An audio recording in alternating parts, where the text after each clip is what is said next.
जैविक चिकित्सा, जैव चिकित्सा अपशिष्ट निपटान सुविधाओं के माध्यम से ये किया जा रहा है।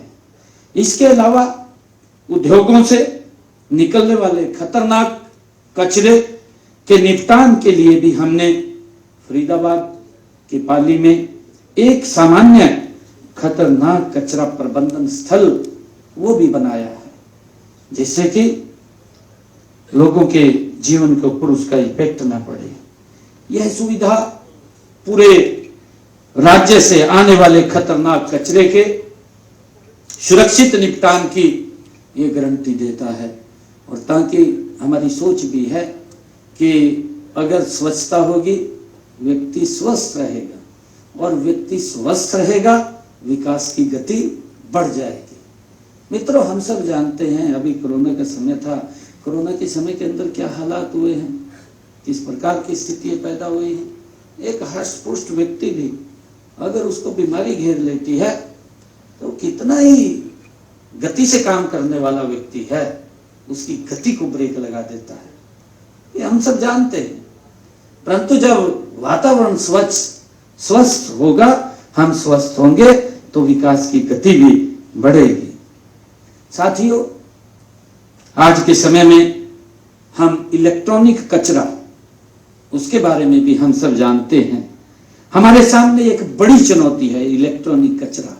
इलेक्ट्रॉनिक कचरा, हमारा ये पंखा लग रहा है, खराब हो जाता है, हमने सोचा है कि ये कहाँ जाएगा। हमारा एसी है, खराब हो गया है, या वो लाइक ही यहाँ चलने के लिए, वो कहाँ जाएगा। हमारे अन्य बहुत सारे ऐसे सामान हैं, अगर वो खराब हो जाते हैं तो उनका कहाँ पर निस्तारण होगा, वो कहाँ पर जाएंगे। भाइयों, इसके लिए भी ये हम सब के लिए एक बड़ी चुनौती है। और इससे निपटने के लिए प्रदेश में 42 हमने ई वेस्ट रिसाइकल काम कर रहे हैं। इसके अंदर आने वाले समय में हम हर जिले में ई वेस्ट कलेक्शन सेंटर स्थापित करना हमारा लक्ष्य है। हम, अगर आप देखेंगे कि जो हमारी गाड़ियां भी हैं, गाड़ियां जो कंडम हो जाती हैं, जो गाड़ी कंडम हो गई उसकी क्या स्थिति है, कहाँ जाती है, कहाँ नहीं जाती है, उसके लिए भी एक पॉलिसी बनी है। आदरणीय मोदी जी ने उसके बारे में भी विचार किया है और बड़ा उसकी लाइफ भी एक तय किया है कि इस लाइफ के बाद उसको कंडम किया जाएगा, समाप्त किया जाएगा। उसके लिए भी अलग हमने सेंटर्स हरियाणा में भी वो खुल रहे हैं। मित्रों, वायु प्रदूषण भी हमारे लिए सबसे बड़ी ये चुनौती में से एक है। हम सब जानते हैं, हमारा किसान है, किसान खेत में पेस्टिसाइड डालता है।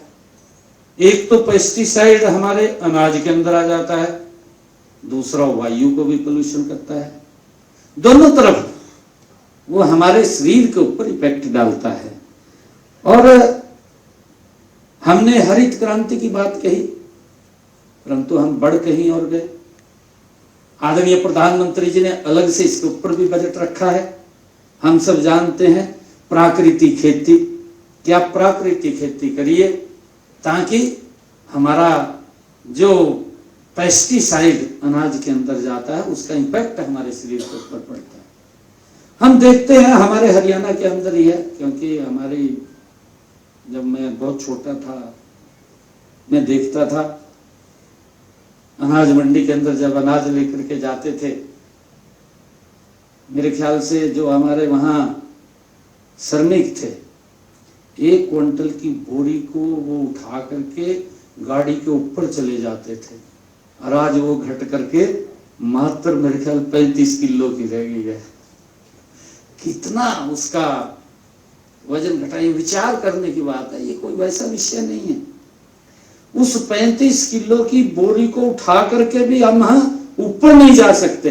आज वो स्थिति आ गई है मानवता के सामने, क्योंकि हमारे पास संसाधन इस प्रकार के आ गए हैं, जिसका मैं जिक्र कर रहा था कि हमने पेड़ तो काट दिए हैं, पेड़ काट दिए, उसका हमने एक समाधान खोज लिया कि एसी लगवा लेंगे।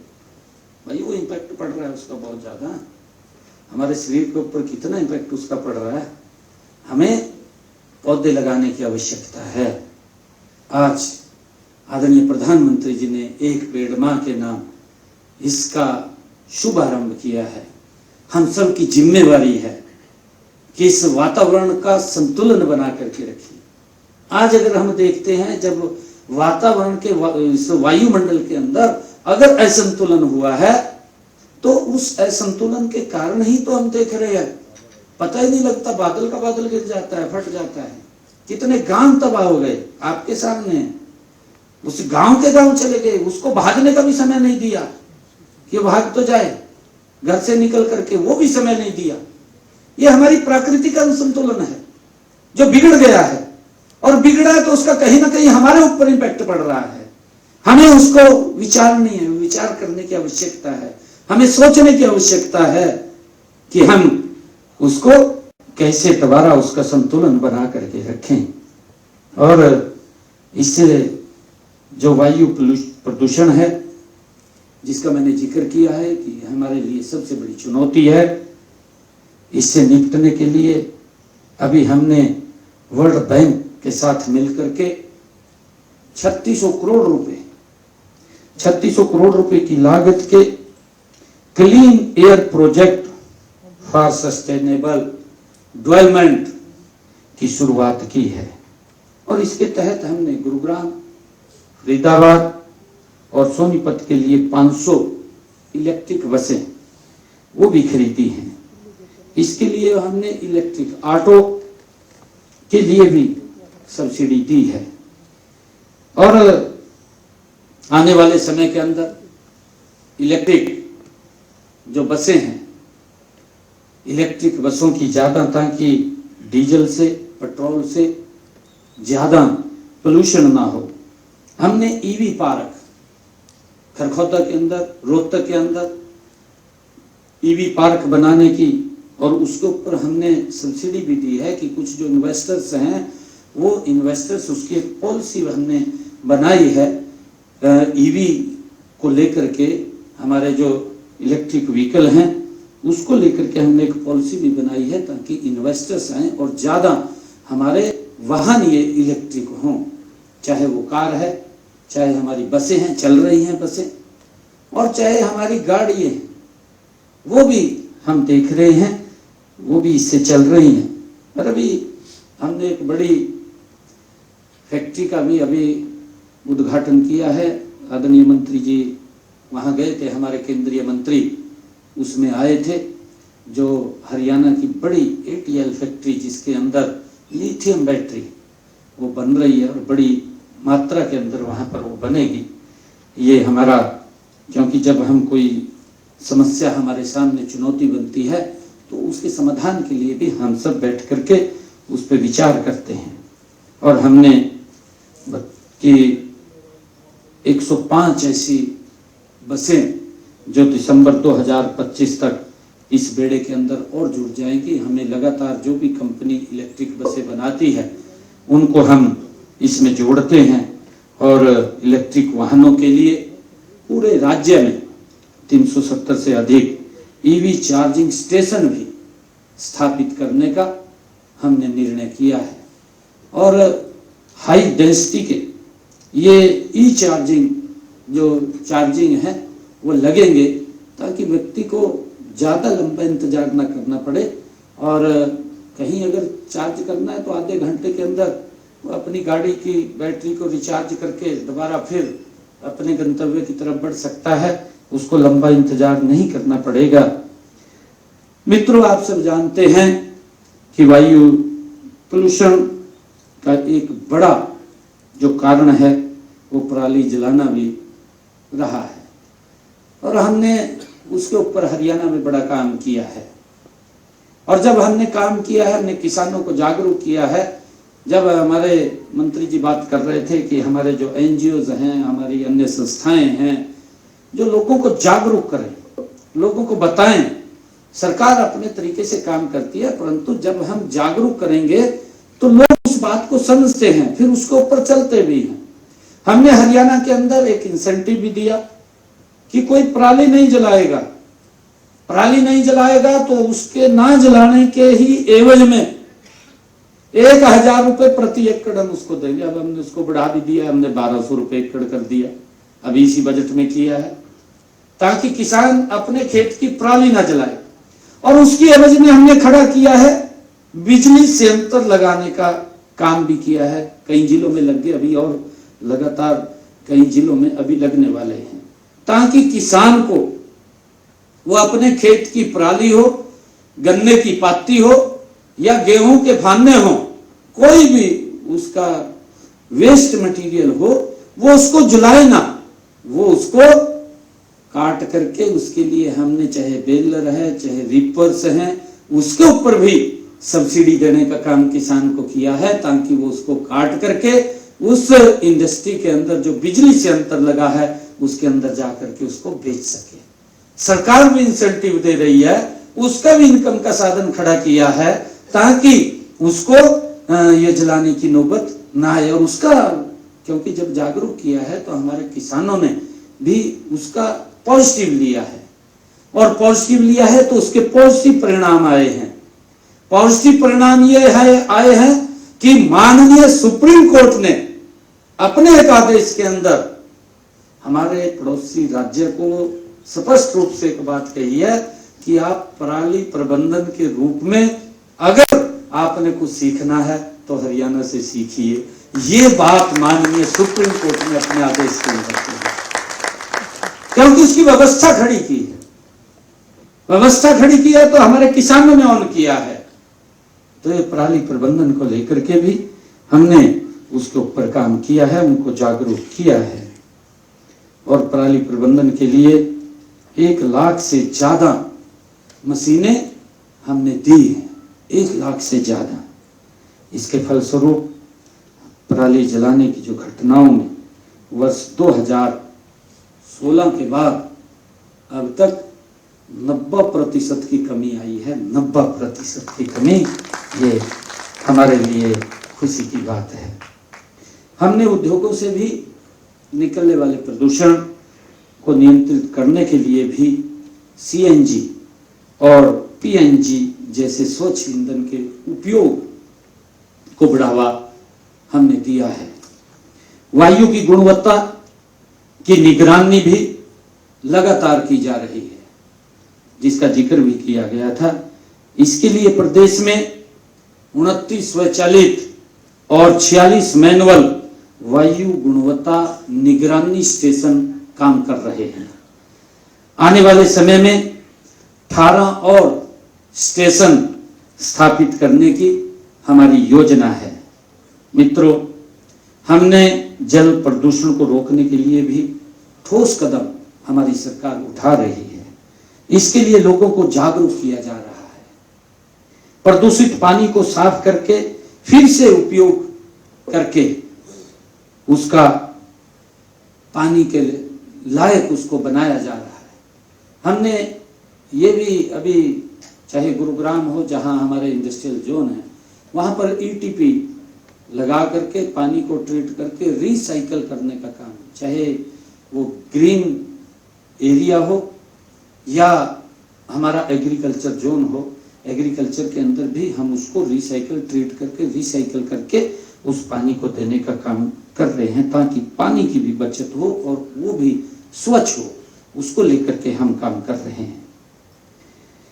मित्रों, इस समय राज्य में कुल अगर हम देखें जो सीवरेज ट्रीटमेंट क्षमता है वो 2343 MLD है।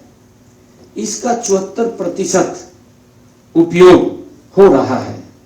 हमारा लक्ष्य सभी डिस्चार्ज जो पॉइंट्स हैं को सीवरेज नेटवर्क से जोड़कर इस क्षमता को 100% करने का हमारा लक्ष्य है, ताकि इसमें किसी प्रकार का कोई पोल्यूशन ना हो।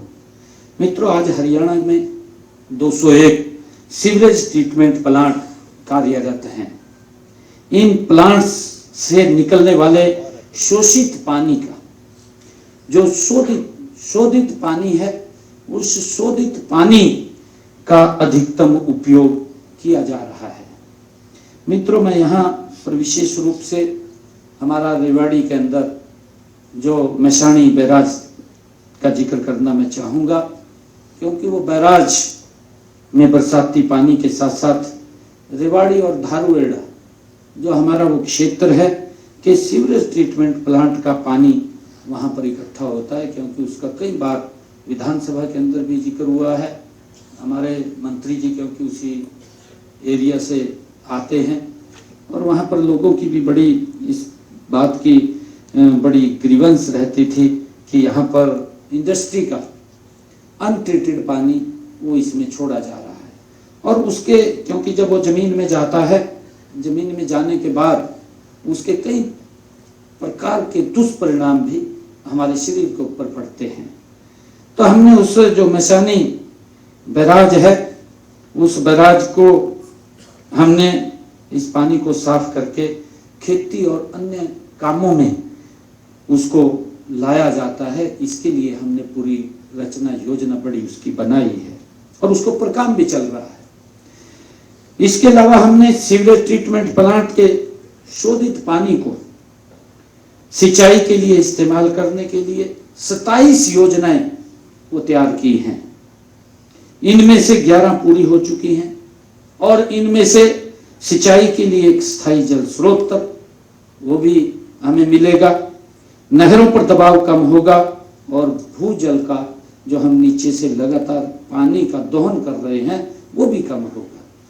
हम देख रहे हैं कि हमारे यहाँ पर अब तो स्थिति ऐसी आ गई है, क्योंकि अगर हम इसको बात करें, इंडस्ट्री इतना बड़ा है, जो ऊपर का हमारा लेवल है पानी का, वो पानी का लेवल भी हमारा खराब हो चुका है, परंतु उसी लेवल से हम पानी पीते थे निकाल करके नीचे से, और धीरे धीरे करके वो नीचे चला गया है। आज अगर हम कई स्थानों के ऊपर देखें तो अगर हमें पीने का स्वच्छ पानी चाहिए तो 800 फुट नीचे चला गया है।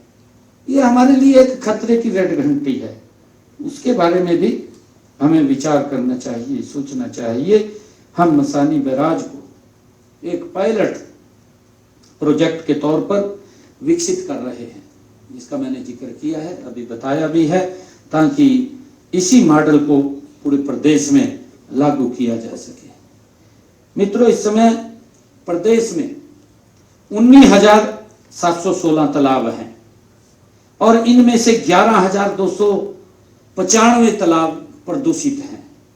गांव के अंदर जिसका जिक्र किया है कि प्लास्टिक, सिंगल यूज प्लास्टिक, हम उसका यूज तो करते हैं, यूज करके उसको वहीं नाली में गिर देते हैं, नाली से बहा करके तालाब में चला जाता है, वो कहीं किसी ड्रेन में चला जाता है, ड्रेन से किसी वो नहर में चला जाता है, और समुद्र की स्थिति भी अगर आप लोग देखेंगे कि आज क्या भयानक हो गई है। ये कहीं ना कहीं जो प्लास्टिक है, जिसका जिक्र भी किया है कि ये 400 साल तक समाप्त नहीं होती। जब ये 400 साल तक समाप्त नहीं होती मंत्री जी, तो देखा किसने? पता नहीं ये कब तक पड़ी रहेगी, इसको तो देखा नहीं, पीढ़ियां ही चली जाती हैं। हमें इसके ऊपर गंभीरता से विचार करने की आवश्यकता है।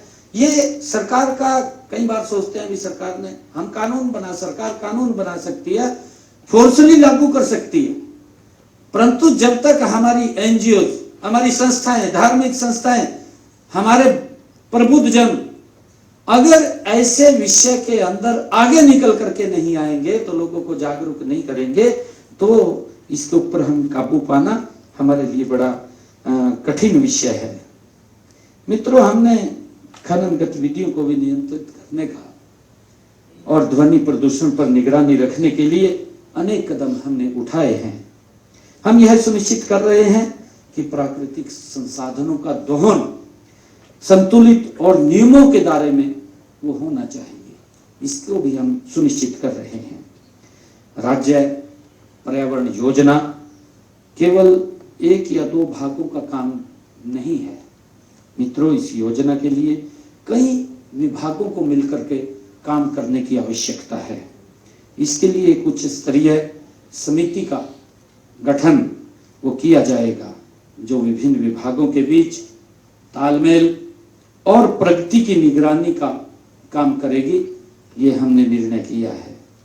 हम यह भी सुनिश्चित करेंगे कि सभी विभाग मिशन मोड में, जो आज ये लॉन्च किया गया है हमारा जो स्टेट इन्वायरमेंट प्लान 2025 जिसको आज लॉन्च किया है, इसको लेकर के हमारी पूरी कमेटी वो मिशन मोड में काम करे, पूरी पारदर्शिता और जवाबदेही के साथ आगे बढ़े और जनता की भागीदारी भी इसके अंदर सुनिश्चित हो।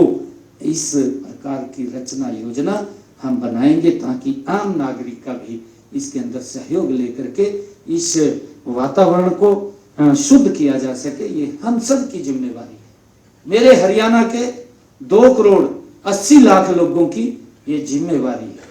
हम उसके अंदर, चाहे मेरे घर से कचरा निकल रहा है, हम उसको कहीं ठीक स्थान पर रखें जहां से उसका निस्तारण होता है, उसकी व्यवस्थाएं की हुई है।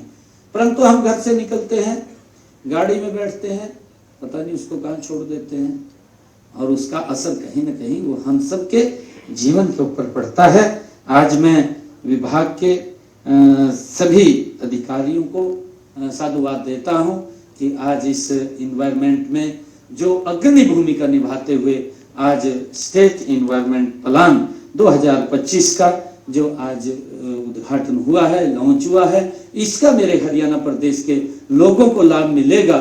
मेरे हरियाणा प्रदेश के लोगों को तो लाभ मिलेगा, परंतु बाहर के लोग भी जब हरियाणा के अंदर आएंगे तो वो भी यहाँ देख करके इसकी पूरी प्रशंसा करेंगे, उनको भी उसका लाभ मिलेगा। मैं आप सब से भी अपील करता हूँ कि पानी बचाएं, पेड़ लगाएं और वातावरण को स्वच्छ बनाएं। और मैं ये भी कहना चाहूंगा कि पर्यावरण के लिए एक पेड़ हमें संकल्प लेना चाहिए, एक पेड़ हमने अवश्य लगाना है। पानी की हर एक बूंद को बचाना है, ये हमारा एक नियम होना चाहिए। एक एक बूंद को हम पानी की बचाएं, बिजली और ऊर्जा का सही उपयोग करें, हम उसका दुरुपयोग ना करें, उसका सही उपयोग करें, ये संकल्प हमने लेना है। और मैं बताना चाहूंगा कि हवा में जो प्रदूषण का स्तर बढ़ रहा है, हम सब जानते हैं, जिसकी जिक्र भी किया है कि सर्दी के अंदर ग्राफ 1.4 लग जाता है और उसके कारण कई हमारे विकास के कार्य भी रुक जाते हैं। नदियों और तालाबों को जो कचरे से भरे हुए हैं उनकी हम लगातार चिंता भी कर रहे हैं। हमने पौंड अथॉरिटी इसके अंदर बना करके, पौंड अथॉरिटी के माध्यम से लगभग हरियाणा प्रदेश के अंदर जो मैंने आपको बताया है 2200 तालाब हमने अमृत सरोवर के रूप में विकसित किए हैं। आदरणीय प्रधानमंत्री जी ने जब आजादी के 75 वर्ष पूरे हुए थे तो उन्होंने कहा था कि हम ये अमृत महोत्सव चल रहा है, इस अमृत महोत्सव के अंदर हम अपने अपने जिला के अंदर अमृत सरोवर बनाए। हमने हरियाणा प्रदेश के अंदर 2200 अमृत सरोवर वो बनाए हैं और 2200 के ऊपर आगे काम चल रहा है। मित्रों, आप सबका मैं धन्यवाद करता हूं और आप सबको बधाई भी देता हूं विभाग के अधिकारियों को कि आज उन्होंने ये जो लॉन्च किया है स्टेट इन्वायरमेंट प्लान 2025, इसका लाभ मिलेगा और देश का ये अग्रणी राज्य के रूप में काम करेगा और इससे और भी लोगों को बहुत सारे इसके लाभ मिलेंगे। और हम सब की बड़ी जिम्मेवारी है कि हम सब मिलकर के इसका सहयोग करें। आप सबका बहुत बहुत धन्यवाद। जय हिंद, जय भारत, जय भारत।